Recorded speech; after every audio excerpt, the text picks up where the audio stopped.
விடுதலையை வேண்டி பல்வேறு கருத்துக்களை பகிர்ந்தளித்து சென்றிருக்கக்கூடிய தலைவர் அவர்களே, தலைவர் பெருமக்களே, நோன்பு நேரத்தில் சூரியனும் கொஞ்சம் முறைப்பாகத்தான் இருக்கிறது. நான் சொல்வது இந்த சூரியன். இந்த சூரியன் முறைப்பாக இருக்கின்ற பொழுது கூட அதை கொஞ்சமும் சட்டை செய்ய மாட்டோம் என்று கொடிகளின் நிழல்களிலே நின்று கொண்டிருக்கின்றீர்கள். நீங்கள் சூரியனை சட்டை செய்ய மாட்டீர்கள். அருமை சகோதரர்களே, நாம் இங்கு கலைஞருக்கு வைப்பது கலைஞருடைய கஜானாவிலிருந்தோ சொந்த பணத்திலிருந்தோ எடுத்து சிறுபான்மை மக்கள் எல்லாம் வாழ வையுங்கள் என்று சொல்லவில்லை. சிறைப்பட்டவர்கள் சில ஆண்டுகள், குறிப்பிட்ட 8 ஆண்டுகள் 10 ஆண்டுகள் கழிந்துவிட்டால் முறையாக அவர்கள் பொது மன்னிப்பிலே வெளியே விடப்பட வேண்டியவர்கள். அப்படி வெளியே விடுவதில் பாரபட்சம் செய்யாதீர்கள். இதுதான். இதுல யாருக்கு எந்த கஜானாவுக்கு நஷ்டம் இல்லை. பாரபட்சம் என்பது நீங்கள் பழக்க தோஷத்தினால் சில காலம் கொண்டிருந்த கூடா நட்பின் காரணமாக, காவிகளோடு நீங்கள் சில காலம் கொண்டிருந்த கூடா நட்பின் காரணமாக எங்களுக்கு இழைக்கப்பட்ட துரோகத்தின் வெளிப்பாடு. அதுக்கு நீங்கள் பிராயச்சித்தம் தேடக்கூடிய தருணம் வந்துவிட்டது. எவனொருவன் கூடா நட்பின் காரணமாக பெரும் பாவங்களை தேடிக்கொள்கிறார்களோ அவர்கள் இறுதி காலகட்டங்களில் பிராயச்சித்தம் தேட வேண்டும். அந்த கட்டத்தில் இருக்கின்றீர்கள். எனவே பிராயச்சித்தமாக பாரபட்சமற்ற முறையில் இஸ்லாமிய கைதிகளை விடுதலை செய்யுங்கள் என்று கூறுகின்றோம். அருமை சகோதரர்களே, நீங்கள் இந்திய வரலாற்றை பார்த்தீர்களானால் இந்தியாவிலே 2 காந்திகள் கொல்லப்பட்டார்கள். 2 காந்திகள். நான் ரொம்ப நேரம் உங்கள்கிட்ட இது விஷயமா டாபிக்கா பேசினாவெல்லாம் நேரம் பிடிக்கும். நீங்க இருக்க சூழ்நிலையை நான் விளங்கியிருக்கேன். 2 காந்திகள் படுகொலை செய்யப்பட்டார்கள் இந்தியாவிலே. ஒன்று மகாத்மா என்று சொல்லக்கூடிய காந்தி, இன்னொன்று பிரதமர்களிலே ஒரு தனி சிறப்பு பெற்றிருந்த இந்திரா காந்தி. முதல் காந்தியை கொன்றவர்கள் மகாத்மா காந்தியை கொன்ற பொழுது அந்த கொலையை நடத்திய அந்த சமூகம் எந்த பாதிப்புக்குமே ஆளாகல. மகாத்மா காந்தி கொண்ட உடனே எந்த அக்ரஹரமாவது தீப்பற்றி இருந்ததா? எந்த பார்ப்பனிய குடிமைகளாவது அறுபட்டதா? எந்த பிராமணியமாவது தகர்க்கப்பட்டதா? இல்லை. காரணம், அன்னைக்கு அந்த கொலையை நடத்திய பாசிச பயங்கரவாதிகள் அனைத்து ஊடகங்களையும் தன் உள்ளங்கையிலே வைத்து ஆட்டுவித்துக் கொண்டிருக்கின்றார்கள். எனவே மகாத்மாவை கொன்றாலும் கூட அவர்களை இந்த சட்டம் ஒன்றும் செய்து விடாது. மாறாக அந்த வழக்கை விசாரித்த ஒரு விசாரணை அதிகாரி காந்தியை கொண்ட வழக்குகளை விசாரித்து அதில் சம்பந்தப்பட்டிருக்கக்கூடிய அந்த RSS ஜனசக்தி போன்ற அந்த அமைப்பின் தலைவர்கள் எல்லாம் அந்த பட்டியலிலே இருக்கிற அந்த பைலை எடுத்துக்கொண்டு புகை வண்டியிலே வந்து கொண்டிருக்கின்றார். காந்தியின் கொலையிலே யாரெல்லாம் பின்னணியில் இருந்தார்கள் என்ற செய்திகள் சேகரிக்கப்பட்ட பைலை எடுத்து புகை வண்டியிலே வந்து கொண்டிருக்கின்றார். புகை வண்டியிலே பைலு காணா போயிட்டான். ஒரு தேச தலைவர் கொல்லப்பட்டார். கொலை செய்தவருடைய பட்டியலை பாதுகாக்க திராணியற்றதாக இருந்தது. பாசிச சக்திகளுக்கு முன்னால் பாரதத்தின் ஆட்சியிடம் மண்டியிட்டது, துரோகம் செய்தது. அந்த காந்தி கொல்லப்பட்ட பொழுது எதிர்வினைகள் இல்லை. ஆனால் இனிவொரு காந்தி இந்திரா கொல்லப்பட்ட பொழுது கொன்றவர் ஒரு சீக்கிய இனம், சிறுபான்மை இனம் என்பதனால் சீக்கியர்கள் எல்லாம் கருவறுக்கப்பட்டார்கள். இதுதான் பாரபட்சம்.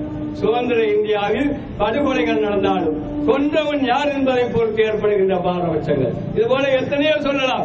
அணுகுண்டுகள் இப்ப சமீபத்தில் 60 லாரிக்கு மேல அணு ஆயுதத்தோட மறைஞ்சு போச்சுன்னு சொல்றான்.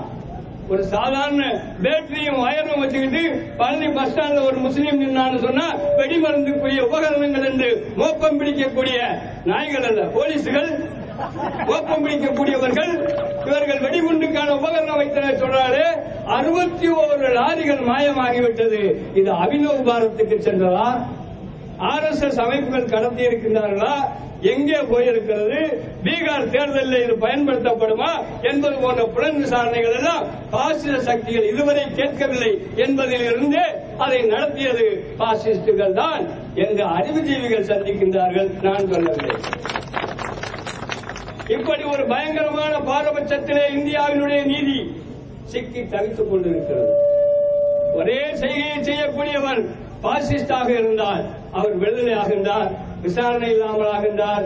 ஒட்டுமொத்தமாக பழனி பாபாவை கொலை செய்தவர்களுடைய தண்டனை பெறுவதில்லை. ஆனால் கொலை செய்ததாக யூகத்தின் அடிப்படையில், குற்றவாளிகள் என்று யூகத்தின் அடிப்படையில் இந்த தூக்கு தண்டனை கைதிகளாக காத்துக் கொண்டிருக்கின்றார்கள், முஸ்லீமாக பிறந்த காரணத்திற்காக. அருமை சகோதரரே, இந்த முஸ்லீம்கள் உங்களுக்கு செய்த துரோகம் தான் என்ன? நாங்கள் எல்லாம் ஆட்சி பீடத்தை இழந்துவிட்டு எங்கிருந்தோ ஒண்டி பிழைக்க வந்தவர்கள் எல்லாம் அரியணையிலே ஏற்றி வைத்து அழகு பார்க்கின்றோமே, இதற்காக நீங்கள் செய்யும் கைமாறுகளா? எனக்கு முன்னால் பேசிய ஒரு சகோதரர் சொன்னார், நாயை எரிந்தால் அது குறைக்கத்தானே செய்யும் என்று. சில நண்பர்கள் கூட வருத்தப்பட்டார்கள், நாயை இதற்கு உதாரணம் காட்டுவது பொருத்தமாக இருக்குமா என்று. நான் யோசித்து பார்த்தேன், இந்த நன்றி உள்ளவர்கள் ஆனால் கூட அந்த பிராணியை அவர் ஒப்பிட்டிருக்கிறார். இதைவிட மோசமானவர்கள் அங்கு நம் மீது ஏவுகணையை தொடுத்துக் கொண்டிருக்கிறார்கள் என்கின்ற பொருள்பட அவர் சொல்லி இருக்கிறார். அருமை சோழரே, ஒரு சகோதரர் பேசும்போது குறிப்பிட்டார், ஒன்றுபடுவதற்கான சமிக்கை உருவாகிவிட்டது என்று.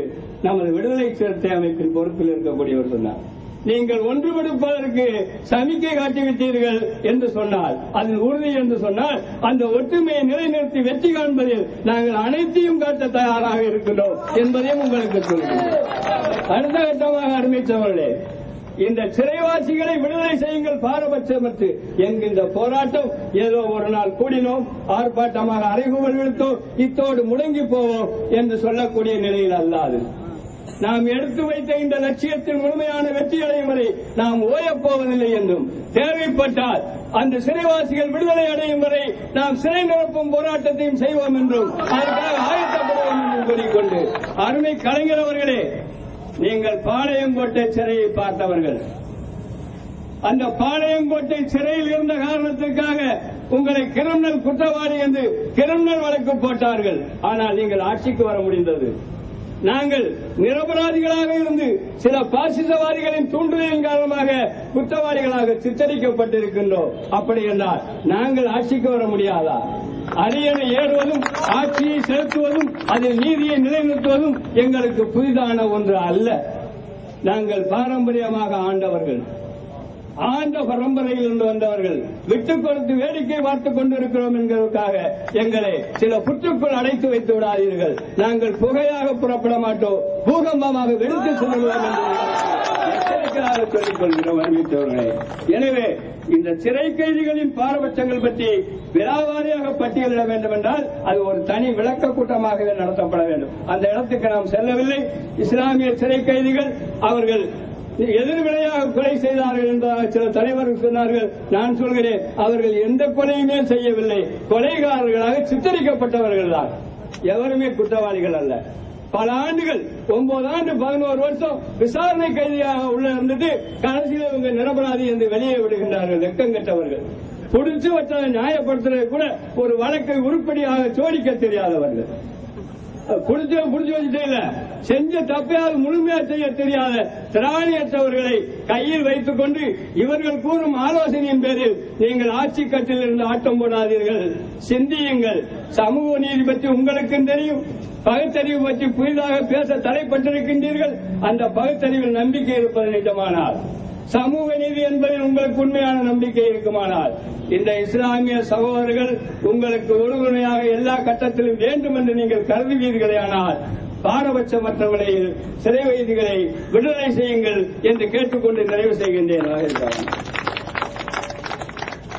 ஜிந்தாபாத் ஜிந்தாபாத் ஜிந்தாபாத்.